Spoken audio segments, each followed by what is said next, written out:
5वी शिष्यवृत्ती परीक्षेमध्ये आणि कधी तुम्ही मला वाटतं 240 220च्या पुढं 244च्या पुढं मार्क्स पडायला पाहिजे आपल्याला तरच मेरिटमध्ये येता येतं. लक्षात घ्या 5वीला.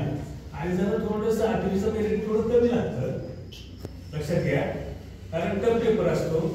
आपल्याला माहिती आहे गतवर्षी एक विद्यार्थ्यांना शिष्यवृत्ती परीक्षेमध्ये आलेला होता मेरिटमध्ये, माहिती आहे का, त्याला 200 गुण होते, 210 गुण होते. लक्षात घ्या. आपला गुरव मॅडमचा मुलगा हर्षद एकमेव 97 नंतर शिष्यवृत्ती परीक्षेत मेरिटमध्ये आलेला एकमेव तो विद्यार्थी आहे. म्हणजे किती टफ परीक्षा असते, परीक्षेला बसणं पण महत्वाचं असतं, पास होणं सुद्धा तितकंच महत्वाचं असतं. आणि मेरिटमध्ये येणं तर काय विचारायलाच नको, पण तुम्ही चांगला प्रयत्न करताय. सरांनी भरघोस असं बक्षीस लावलेलं आहे, लक्षात घ्या.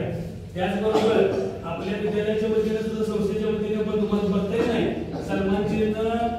सन्मानपत्र देऊन गौरव केला जातो, याचा पण तुम्ही लाभ घ्यायचा आहे. आणि सरांनी लावलेल्या बक्षिसाबद्दल त्यांचं मनपूर्वक सर्वांच्या वतीनं हार्दिक अभिनंदन करतो.